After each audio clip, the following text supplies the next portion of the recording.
When I'm talking about ego death, and when in Buddhism they are talking about spiritual death, it's because that the identification that you have with something needs to go.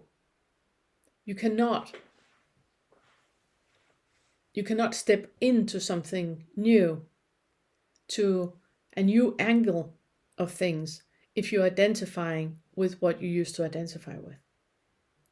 So an ego death needs to happen, and the ego does not want to die. It does not want to disappear. The ego is very, very comfortably nestled into the identification, into what is, and into being in control. And what we are working with is control.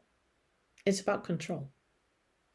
Because the ego likes to identify and it likes to be in control. The ego is very, very scared of losing control. In its essence, the ego is very scared of dying. And if you're doing inquiry and you have that unconditional acceptance to whatever's coming up, and even if you don't want what is coming up, you have unconditional acceptance to not wanting it to come up, that is rocking the seat of where the ego is so comfortably nestled into.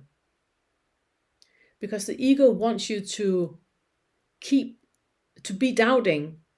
It wants you to not get there. Because when you get there, there's no ego anymore. So obviously the selfing would want you to believe that this is a dangerous territory that we go into. And it's not. It's not. It's just about entering a room, turning on the light, looking at what's there. That's it. Nothing more. But that is enough for the ego to dissolve.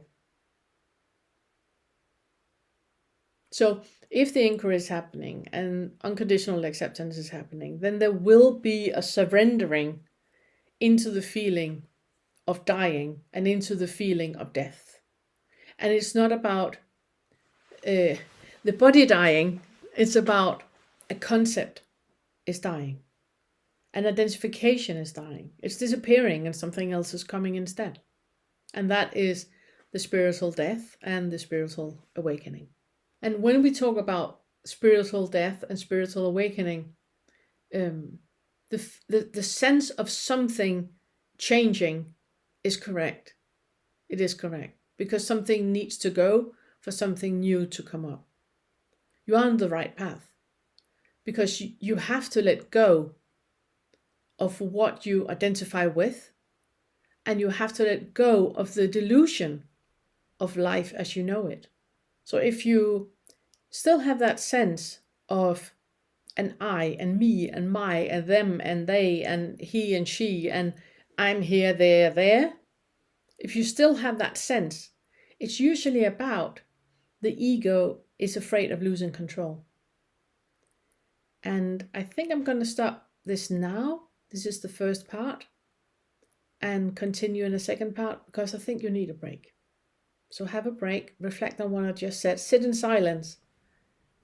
And when you watch the second part, then be ready to work with the ego death. See you shortly.